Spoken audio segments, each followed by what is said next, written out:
আমরা সকলেই জানি আল্লাহ তাআলা পুরুষ ছাড়া কোনো নারীকে পয়গাম্বর বানাননি। অথচ রাবিয়া বজরি রহমতুল্লাহ আলাইহি পয়গাম্বর না হয়েও আল্লাহর প্রিয় বান্দি মহিয়সী এক নেককার নারী ছিলেন। আর ভাগ্যবান তো সেই যে এমন একজন নারীর জীবনী জানবে। চলুন না বন্ধুগণ, আজকে একটু জেনে নেই হজরত রাবিয়া বজরি রহমতুল্লাহ আলাইহি এর জীবনী।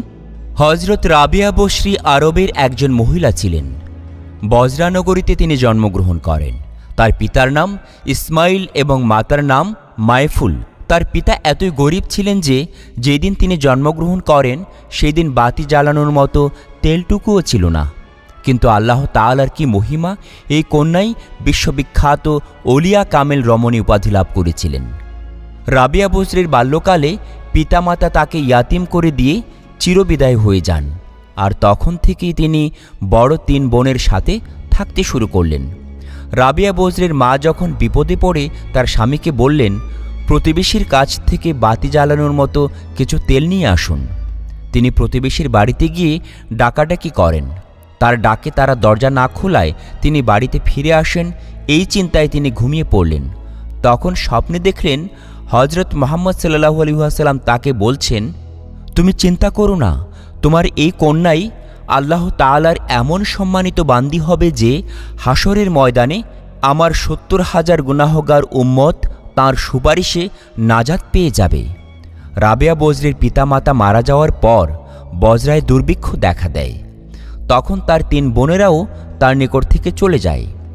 এই সময় রাবিয়া বজরিকে একা পেয়ে কিছু দুষ্ট লোক এসে রাবিয়া বজরিকে নিয়ে চলে যায় এবং এক ইহুদির কাছে তাকে বিক্রি করে দেয়। সেই থেকে তিনি দাসী হিসাবে জীবন কাটাতে থাকেন। তিনি সারাদিন কাজ করতেন, তবুও ইহুদি নানা প্রকার অত্যাচার এবং নিষ্ঠুরভাবে তাকে মারধর করত। সব কিছু তিনি মুখ বুজে মেনে নিতেন। একদিনের ঘটনা, রাবিয়া বজরি ইহুদির কাজে কোথাও যাচ্ছিলেন। সে সময় অচেনা এক পুরুষের সাথে দেখা হয়ে গেল। তখন তাড়াতাড়ি পাশে সরে যেতেই হোঁচট খেয়ে পড়ে যান। তখন তার এক হাত ভেঙে যায়। তখন তিনি সেজদায় পড়ে কাঁদতে শুরু করলেন আর বলতে লাগলেন, হে আল্লাহ, আমি ইয়াতিম ও দরিদ্র, আপনার অসহায় এক বান্দি। এখন আমার একটি হাত ভেঙে গেল, তবু আমার কোনো দুঃখ নেই। আমি আপনার প্রতি সন্তুষ্ট। আপনি শুধু আমাকে এতটুকু বলে দিন, আপনি আমার উপর সন্তুষ্ট আছেন কিনা। তখন গায়েব হতে আওয়াজ আসলো, হে রাবেয়া, তুমি আর কান্না করো না, তুমি কোনো চিন্তাও করো না। হাসরের ময়দানে তোমার মর্যাদা এত উচ্চ হবে যে আসমানের সকল ফেরেশতাও তোমার প্রশংসা করতে থাকবে। এখন তুমি ইহুদির ঘরে চলে যাও। এই কথা শুনে তিনি ইহুদির ঘরে চলে আসলেন। রাবিয়া বজরি প্রতিদিন রোজা রাখতেন, সেই সাথে কঠোর পরিশ্রম করে সারাদিন ইহুদির কাজ করতেন। রাতে যখন সবাই ঘুমিয়ে যেত তখন রাবিয়া বজরি আল্লাহর ইবাদতে লিপ্ত হয়ে যেতেন এবং সারা রাত নামাজ আদায় করতেন। তিনি যখন মোনাজাত করতেন তখন কান্না করে বলতেন, হে আল্লাহ, আমার শুধু মনে চায় আমি সারা দিন তোমার ইবাদত করি, কিন্তু তা করতে পারি না মনিবের কাজের জন্য। তাই তুমি রাগ করো না আর আমাকে ক্ষমা করে দিও। এইভাবে রাবিয়া বজরি 12 বছর ইবাদত করার পর একদিন রাবিয়া বজরির মনিব ঘুম থেকে জেগে শুনতে পেল গুনগুন শব্দ। তাই ইহুদি রাবিয়ার ঘরে আসলো এবং অনেকটাই অবাক হলো যে এই অন্ধকার ঘরটি নূরে আলোকিত ছিল। এই সময় রাবিয়া বজরির মাথার উপরে একটি নূরের ফানুস ঝুলানো ছিল। এই আলোতে সারা ঘর আলোকিত ছিল। রাবিয়া বজরি সেজদায় পড়ে করুণ কণ্ঠে আল্লাহর কাছে বলছিলেন, হে আল্লাহ, আমি তোমার আশিক, সবসময় আমার মনে চায় তোমার ইবাদত করতে থাকি। এটাই আমার অন্তরের শান্তি। আমি যদি স্বাধীন থাকতাম তাহলে এক মুহূর্তও তোমার ইবাদত না করে থাকতাম না। তুমি আমাকে একবারের জন্য হলেও দেখা দাও, তোমার বিরহ যন্ত্রণা আর সইতে পারছি না। আমার অন্তরে সব সময় তোমার বিরহের তুফান বয়ে যাচ্ছে। রাবিয়া বজরির মনিব তাঁর মোনাজাত শুনে পাগল হয়ে গেল আর বলল, এমন আবেদা বুজুর্গ মহিলার কাছ থেকে খ্যাদমত নেওয়া উচিত নয়, বরং তারই খ্যাদমত করা আমাদের উচিত। তাই পরের দিন সকালে রাবিয়া বজরির মনিব তাঁকে ডেকে নিয়ে বলল, আম্মাজান, আমি আপনাকে না চিনে আপনার সাথে যে খারাপ আচরণ খারাপ ব্যবহার করেছি তার জন্য আপনি আমাকে ক্ষমা করে দিন। আজ থেকে আপনাকে আমি স্বাধীন করে দিলাম। আপনার যদি মন চায় তাহলে আমার ঘরে আপনি থাকতে পারেন। আমরা সবাই মিলে সব সময় আপনার খ্যাদমত করতে থাকব। আর আপনি যদি থাকতে রাজি না হন তাহলে আপনার যেখানে যেতে মন চায় সেখানেই চলে যেতে পারবেন। আমি কোনো বাধা দিব না। এই অনুমতি পেয়ে সেখান থেকে রাবিয়া বজরি চলে গেলেন এবং আল্লাহ তাআলার ইবাদতে মশগুল হয়ে গেলেন। রাবিয়া বজরি দিন রাত হাজার রাকাত নামাজ আদায় করতেন। আরবের শ্রেষ্ঠ অলি বিখ্যাত সুফি হাসান বজরি রহমতুল্লাহ আলাইহি এর মজলিসে গিয়ে তার ওয়াজ মনোযোগ দিয়ে শুনতেন। হাসান বজরি রহমতুল্লাহ আলাইহি তাকে স্নেহের চোখে দেখতেন। নির্জনে বসে আল্লাহর ইবাদতের জন্য একটি স্থান বাছাই করে সেখানে দীর্ঘ 40 বছর আল্লাহর ইবাদতে মশগুল ছিলেন রাবিয়া বজরি। তিনি 40 বছর পর্যন্ত ঘুমাননি, একমাত্র আল্লাহ তাআলার ইবাদত করতেন। তিনি সারা দিন রোজা রাখতেন এবং নামাজ পড়তেন। ঘুমে যখন তার চোখ বন্ধ হয়ে যেত তখন চোখে তিনি বলতেন, হে চোখ, যতদিন তুমি দুনিয়াতে থাকো ততদিন তুমি ঘুমের আশা করো না। যখন তুমি দুনিয়া থেকে চিরবিদায় হয়ে কবরে শুয়ে থাকবে তখন কিয়ামত পর্যন্ত নিশ্চিন্তে ঘুমিও। আর যখন তিনি সূর্য উদয় হতে দেখতেন তখন বলতেন, হে মন, এই মনে হয় তোমার জীবনের শেষ সূর্য। যখন আজান পড়ত তখন ভাবতেন কিয়ামতের দিনের ইসরাফিলের সিংহার কথা। যখন প্রচণ্ড গরম পড়ত তখন তিনি হাসরের মাঠের সূর্যের কিরণে তামার জমিনের গরমের কথা ভাবতেন। যখন তিনি নামাজ আদায় করতেন তখন নামাজের ভুল ত্রুটি যেন না হয় সে বিষয়ে খেয়াল রাখতেন। একদিনের ঘটনা, রাবিয়া বজরির বাড়িতে 2 জন আলেম লোক আসলেন। তারা নিজেরা বলাবলি করছিলেন, তিনি যদি আমাদের কিছু খেতে দিতেন তাহলে খুব ভালো হতো। তখন রাবিয়া বজরির কাছে তেমন কোনো খাবার ছিল না তাদের দেওয়ার মতো। তখন তিনি 2টি রুটি এনে তাদেরকে খেতে দিলেন। এই সময় রাবিয়া বজরির কাছে একজন ভিক্ষুক আসলো। এসে বলল, আমি ক্ষুধার্ত, আমাকে যদি কিছু খাবার দেন তাহলে আমি খেতাম। তখন রাবিয়া বজরি তাদের সামনে থেকে খাবার এনে ভিক্ষুককে দিয়ে বিদায় দিলেন। কিছুক্ষণ পর প্রতিবেশী এক মালকিন তার দাসীকে দিয়ে তার জন্য কিছু খাবার পাঠালো। দাসী এসে বলল, আমার মালিক আপনার জন্য এই খাবার পাঠিয়েছেন। রাবিয়া বজরি ঢাকনা খুলেই দেখেন সেখানে কিছু রুটি রয়েছে। রাবিয়া বজরি তা গুনে দেখলেন 18টি রুটি রয়েছে। তিনি দাসীকে খাবার ফেরত দিয়ে বললেন, 2টি রুটি কম রয়েছে, তুমি এগুলোকে নিয়ে যাও। 2টি রুটি কম থাকার কারণ হলো দাসী তার নিজের জন্য সেখান থেকে 2টি রুটি রেখে দিয়েছিল। দাসী রুটিগুলো নিয়ে চলে গেল। দাসীর জন্য যে 2টি রুটি রেখে দিয়েছিল তা বাকি রুটির সাথে মিশিয়ে 20টি রুটি নিয়ে আবার রাবিয়া বজরির কাছে আসলো। এবার রাবিয়া বজরি রুটিগুলোকে গুনে নিলেন। এখন দেখলেন 20টি রুটি হয়েছে। এবার তিনি বললেন, এই রুটিগুলি আমার জন্যই পাঠানো হয়েছে। দাসী সেখান থেকে চলে গেল। রাবিয়া বজরি রুটিগুলো নিয়ে মেহমানদের খেতে দিলেন। তারা খাবার খেয়ে নিলেন এবং রাবিয়া বজরিকে বললেন, এইগুলো রহস্য কি? তখন রাবিয়া বজরি তাদের বললেন, আপনারা যখন আমার ঘরে আসলেন তখন আমি বুঝতে পেরেছিলাম আপনারা ক্ষুধার্ত। তখন আপনাদেরকে দেওয়ার মতো কিছু না থাকায় 2টি রুটি আপনাদেরকে খেতে দিলাম। যখন ভিক্ষুক আসলো তখন আমি ভাবলাম 2 জন মর্যাদাবান ব্যক্তির সামনে আমি 2টি রুটি কি করে খেতে দিলাম, তার চেয়ে বরং ভালো হবে এই খাবারটি ক্ষুধার্ত ভিক্ষুককে খেতে দিয়ে দিই। কেননা আল্লাহ তাআলা বলেছেন, যা দান করবে তার 10 গুণ হয়ে তোমার কাছে ফিরে আসবে। আর যখন দাসী আমার কাছে রুটি নিয়ে এলো আমি তা গুনে দেখলাম সেখানে 18টি রুটি রয়েছে। তখন আমি বুঝতে পারলাম সেগুলো আমার জন্য নহে। পরে যখন দাসী আবার রুটি নিয়ে এলো তখন আমি গুনে দেখলাম 20টি রুটি রয়েছে। তাই আমি খাবারটি গ্রহণ করলাম এবং আপনাদেরকে খেতে দিলাম। একদিন রাবিয়া বজরি একটি দুর্বল গাধার উপর আরোহণ করে জিনিসপত্র নিয়ে হজ করার উদ্দেশ্যে রওনা হলেন। অনেকক্ষণ পথ চলার পর একটি জঙ্গলের মাঝখানে গিয়ে গাধাটি মারা গেল। রাবিয়া বজরির সঙ্গী সাথীরা তার মালপত্র পৌঁছে দিতে চাইলে তখন তিনি বললেন, তোমরা তোমাদের কাজে চলে যাও, আমি কারো সাহায্য চাই না। রাবিয়া বজরির এই কথা শোনার পর সেখান থেকে সবাই চলে গেল। রাবিয়া বজরি তখন আকাশের দিকে তাকিয়ে আল্লাহকে বললেন, হে আল্লাহ, আপনি একজন অক্ষম অবলা নারীর সাথে কেন এমন কর্ম করলেন? আমাকে আপনার ঘরের দিকে ডেকে আমার গাধাটিকে মেরে নির্জন বনে আমাকে একা করে দিলেন। এ কথা বলার পর গাধাটি আবার উঠে দাঁড়ালো। সেই গাধার পিঠে আরোহণ করে আবার রওয়ানা দিলেন। মক্কা শরীফের কাছে গিয়ে কেঁদে কেঁদে বলতে লাগলেন, হে আল্লাহ, আমাকে তুমি মাটি দিয়ে সৃষ্টি করেছ, আর এই ঘরটি পাথরের ঘর। আমি এই পাথরের ঘর দিয়ে কি করব? আমার এগুলোর প্রয়োজন নেই, আমি একমাত্র তোমাকেই পেতে চাই। তখন গায়েব হতে আওয়াজ আসলো, হে রাবেয়া, তুমি কি চাও 18,000 আলেম এখনই ধ্বংস হয়ে যাক?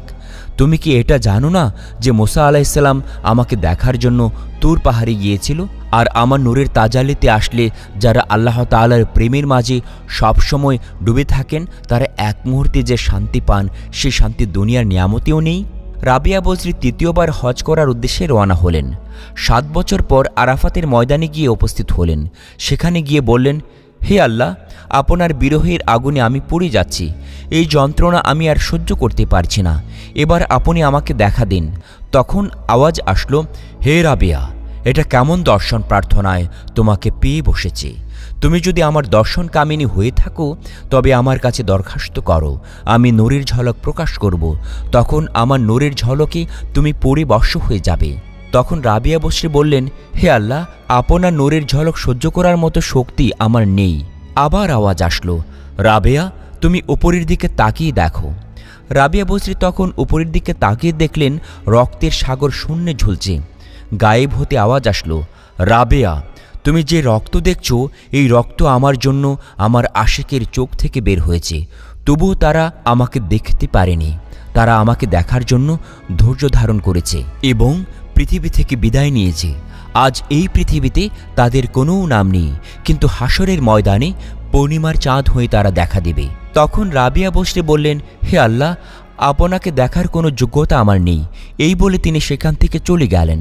একদিন রাবিয়া বজরি যখন পর্বতের উপর আল্লাহর ইবাদত করছিলেন, সেই সময় তার চারপাশে পশু পাখিরা ছিল। তারা রাবিয়া বজরিকে দেখছিল।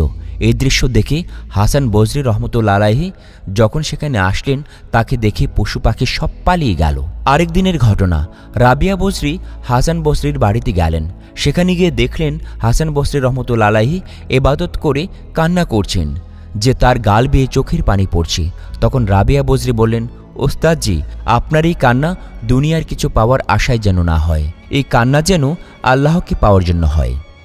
আরেকদিন হাসান বসরি রহমতুল্লাহ আলাইহি ফুরাত নদীর কাছ দিয়ে যাচ্ছিলেন। তখন তিনি দেখলেন রাবিয়া বজরি ফুরাত নদীর তীরে বসে আছেন। তাকে দেখে হাসান বসরি রহমতুল্লাহ আলাইহি সামনে এগিয়ে গিয়ে ফুরাত নদীতে জায়নামাজ বিছিয়ে দিয়ে নামাজ পড়তে শুরু করলেন।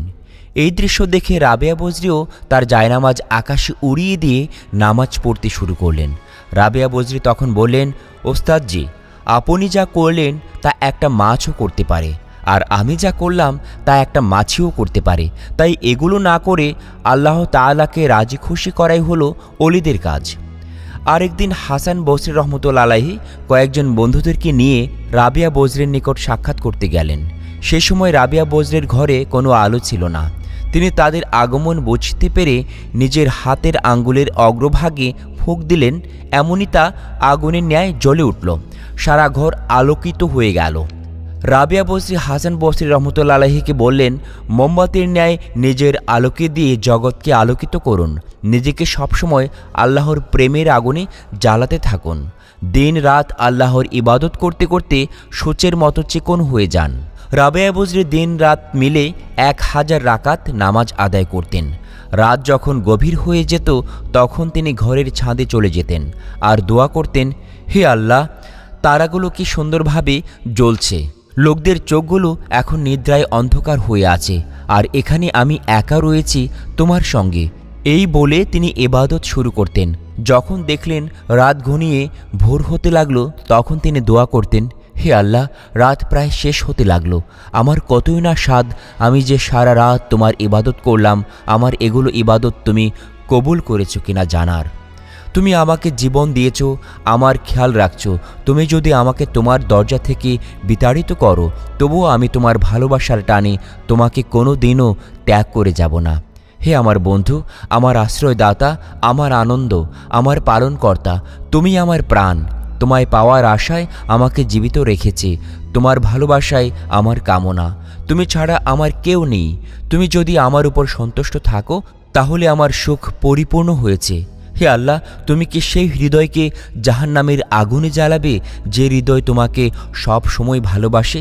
তখন গায়েব হতে আওয়াজ আসলো, রাবেয়া, আমার এমন প্রেমিকের সাথে আমি এরকম করব না, তুমি আমার সম্পর্কে এমন ধারণা করো না। একদিন হাসান বসরি রহমতুল্লাহ আলাইহি রাবিয়া বজরিকে বললেন, এখন আপনাকে বিবাহ বন্ধনে আবদ্ধ হওয়া উচিত। তখন রাবিয়া বজরি বললেন, আমার অস্থি নেই, আমার দেহ নেই, আমি স্বাধীন নই, আমি আল্লাহ তাআলার অধীনে বন্দী, আর তাই আমার বিবাহের আলোচনা তার সাথেই করা উচিত। রাবিয়া বজরির এই কথা শুনে হাসান বজরি রহমতুল্লাহ আলাইহি বললেন, রাবিয়া, তুমি এই উচ্চস্থানে কিভাবে উঠলে? তখন তিনি বললেন, আমি পৃথিবীর আরামকে আল্লাহ তাআলার জন্য বিলীন করে দিয়েছি। তখন হাসান বসরি রহমতুল্লাহ আলাইহি বললেন, তুমি আল্লাহ তাআলাকে কেমন করে চিনলে? তিনি বললেন, আল্লাহ তাআলা আমার অন্তরকে উদয় করে দিয়েছেন, কারণ আমি যখন জীবিকার জন্য কয়েক আটি সুতা বিক্রি করে 2 দিরহাম মূল্য পেয়ে 1 দিরহাম ডান হাতে আর 1 দিরহাম বাম হাতে গ্রহণ করেছি, এই ভয়ে যে আমি যেন লোভে না পড়ে যাই, আর এই লোভ আমাকে সুপথ ছাড়িয়ে বিপথে নিয়ে যেতে পারে, আর এটাই আমার আল্লাহকে পাওয়ার একমাত্র পথ। হজরত রাবিয়া বজরি রহমতুল্লাহ আলাইহি বললেন, একদিন আমি হুজুর সাল্লাল্লাহু আলাইহি সাল্লামকে স্বপ্নে দেখলাম। তিনি আমাকে বললেন, রাবিয়া, তুমি কি আমাকে ভালোবাসো? আমি তখন বললাম, পৃথিবীতে এমন কোনো মুসলমান কি আছে যে আপনাকে ভালোবাসে না? কিন্তু আমার অন্তরে আল্লাহ তাআলার মহব্বত এমনভাবে জড়িয়ে আছে যে সেখানে আর কারো ভালোবাসার স্থান পায় না। রাবিয়া বজরি বলেন, আল্লাহ তাআলার মহব্বত 18,000 আলেমের সামনে ঘুরতে থাকে, আর যার ইচ্ছা সে এক চুমুক পান করে, আর কোটি কোটি মানুষ তার দিকে ফিরেও চায় না। তখন আল্লাহর জিনিস আল্লাহর সাথেই আবার মিলিত হয়ে যায়, আর সেই সময় আল্লাহ তাআলার দরবার থেকে ঘোষণা করা হয়, যারা আল্লাহকে ভালোবাসে তাদেরকে আল্লাহ তাআলাও ভালোবাসেন। একবার রাবিয়া বজরি একটানা 7 দিন রোজা রেখে ইবাদতে মশগুল ছিলেন। 8ম রাতে ক্ষুধার জ্বালায় অস্থির হয়ে পড়লেন। এই সময় এক ব্যক্তি খাবার নিয়ে আসলো, খাবার দিয়ে সে চলে গেল। রাবিয়া বজরি তখন খাবার রেখে বাতি জ্বালানোর জন্য উঠে একপাশে গেলেন। সেই সময় একটি বিড়াল এসে খাবারটিকে খেয়ে ফেলল। তখন তিনি ভাবলেন, পানি দিয়ে ইফতার করে নেব। যখন তিনি পানি আনলেন, সেই সময় ঘরের বাতি আবার নিভে গেল, আর অন্ধকারে হাতে রাখা গ্লাসটিও নিচে পড়ে গেল এবং ভেঙে গেল। তখন তিনি বললেন, হে আল্লাহ, আমি নিরীহ অক্ষম, আমার সাথে আপনিও এ কেমন আচরণ করছেন? তখন গায়েব থেকে আওয়াজ আসলো, হে রাবিয়া, তুমি যদি চাও সারা দুনিয়ার নিয়ামত, তাহলে আজই তোমাকে আমি তা দান করব, কিন্তু আমার চিন্তা তোমার অন্তর হতে সারা জীবনের মতো কেড়ে নেব। এই কথা শুনে রাবিয়া বজরি বললেন, দুনিয়া থেকে আমি আমার মনকে বিচ্ছিন্ন করে নিয়েছি, কামনা বাসনা পরিত্যাগ করে প্রত্যেক নামাজকে আমার জীবনের শেষ নামাজ মনে করি। আমি আল্লাহর কাছে বলি, হে আল্লাহ, আপনি আমাকে সব সময় আপনার প্রতি এভাবেই মশগুল রাখেন, কেউ যেন আপনার কাছ থেকে আমাকে ফেরাতে না পারে। রাবিয়া বজরি সবসময় কান্না করতেন। লোকেরা তখন তাকে প্রশ্ন করত, আপনার কি রোগ হয়েছে? আমরা তো আপনার কোনো রোগ দেখি না, তাহলে আপনি কেন সবসময় কান্না করেন? তখন রাবিয়া বজরি রহমতুল্লাহ আলাইহি তাদেরকে উত্তর দিতেন, আমার কোনো প্রকাশ্য রোগ নেই, রোগ আছে আমার অন্তরে, যা দুনিয়ার কেউ সারাতে পারবে না। আমি নিজেকে সর্বদাই ব্যতীত অবস্থায় রাখি, যেন তার ওসিলায় আল্লাহ তাআলা আমাকে মাফ করে দেন। মৃত্যুর সময় যেন এমন আওয়াজ না আসে যে তুমি আমার উপযুক্ত হওনি। লোকেরা তখন রাবিয়া বজরিকে জিজ্ঞাসা করল, গুনাহগার ব্যক্তি তওবা করলে সেই তওবা আল্লাহ কবুল করেন কিনা? তখন তিনি বলেন, আল্লাহ তওবা করার তৌফিক না দেওয়া পর্যন্ত কেউ তওবা করতে পারে না, আর ইস্তেগফার পড়লেই তওবা হয় না। আল্লাহর পথ পাওয়ার জন্য মনের প্রয়োজন। মন সজাগ থাকলে দুনিয়ার কোনো বন্ধুবান্ধবের প্রয়োজন পড়ে না। আর সত্যিকারের তওবা হলো খাঁটি মনে আল্লাহর দরবারে নিজের গুনাহের জন্য কান্না করে ক্ষমা প্রার্থনা করা এবং পুনরায় এই গুনাহের কাজ না করার প্রতিজ্ঞা করা। আর এটাই হলো আসল তওবা। এটাই আল্লাহ কবুল করে থাকেন। বুজুর্গ কয়েকজন লোক রাবিয়া বজরির সাথে সাক্ষাৎ করতে আসলে তিনি তখন তাদেরকে বললেন, আপনারা কি কি উদ্দেশ্যে আল্লাহর ইবাদত করে থাকেন? তখন একজন বলল, ভয়ঙ্কর 7টি দোজখের উপর দিয়ে সবাইকে পার হয়ে যেতে হবে, আর এর ভয়ে জান্নাত পাবার আশায় আমি আল্লাহর ইবাদত করে যাচ্ছি, যেখানে সুখ শান্তির সকল ব্যবস্থা রয়েছে, যা আল্লাহ নিজেই বলেছেন। রাবিয়া বজরি তখন বললেন, জান্নাত জাহান্নাম যদি না থাকতো তাহলে কি আমরা আল্লাহর ইবাদত করতাম না? আল্লাহ তাআলা কি এমন কোনো গুণ নেই যার জন্য আমরা তার ইবাদত করতে পারি? বরং সেই ব্যক্তিই হলো নিকৃষ্ট যে কোনো কিছু পাওয়ার আশায় বা ভয়ে আল্লাহর ইবাদত করে। তখন অন্যরা বলল, আল্লাহর কাছে আপনার কিছু চাওয়ার নেই? রাবিয়া বজরি বললেন, আল্লাহকে সন্তুষ্টি করাই আমার চাওয়া। বুজুর্গ ব্যক্তিরা চলে যাওয়ার পর রাবিয়া বজরি এক হাত পানি আরেক হাতে আগুন নিয়ে দৌড়াতে থাকেন। তখন লোকেরা জিজ্ঞাসা করল, আপনার কি হলো? এসব নিয়ে কেন আপনি দৌড়াচ্ছেন? তখন তিনি বললেন, পানি দিয়ে দোজখের আগুন নেভাতে, আগুন দিয়ে জান্নাতকে পুড়িয়ে দেওয়ার জন্য যাচ্ছি। যারা আল্লাহর ইবাদত করে জান্নাতের আশায় তারা যেন জান্নাত না পায়। সকলের ইবাদত যেন আল্লাহর সন্তুষ্টির জন্যই হয়। হাসান বসরি রহমতুল্লাহ আলাইহি বলেন, রাবিয়া বজরির অসুস্থতার কথা শুনে তাকে আমরা দেখার জন্য বাড়িতে গেলাম। গিয়ে দেখলাম রাবিয়া বজরির এবাদতখানার ঘরের সামনে একজন ব্যক্তি টাকার থলি নিয়ে দাঁড়িয়ে আছে এবং কান্না করছে। আর ওই ব্যক্তি ছিল বজরা শহরের একজন ধনী লোক। আমি তখন তাকে বললাম, আপনি কেন কান্না করছেন? ব্যক্তিটি তখন বলল, আমি এই বুজুর্গ নারীর জন্য কান্না করছি। তার বরকতের ছায়া আমাদের উপর হতে চলে গেলে আমরা সকলেই ধ্বংস হয়ে যাব।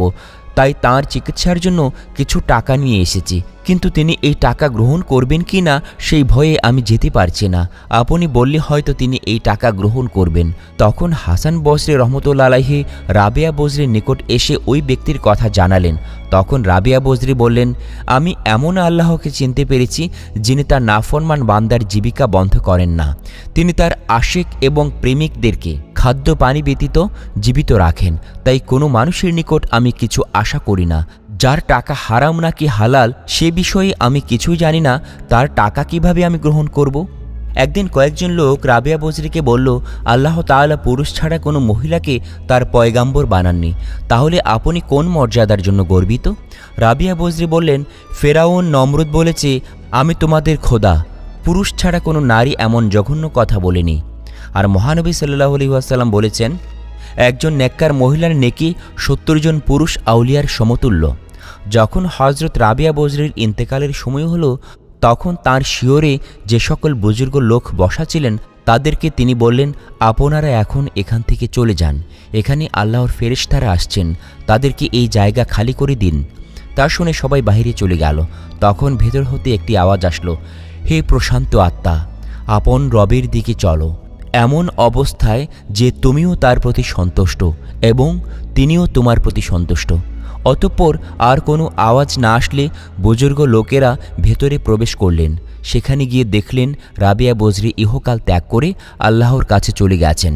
ইন্না লিল্লাহি ওয়া ইন্না ইলাইহি রাজিউন। প্রিয় দর্শক শ্রোতা, আজ এ পর্যন্তই। ইসলামের বিভিন্ন কাহিনী নিয়মিত জানতে হলে আমাদের চ্যানেলটি সাবস্ক্রাইব করুন এবং লাইক, কমেন্ট, শেয়ার করুন। ধন্যবাদ।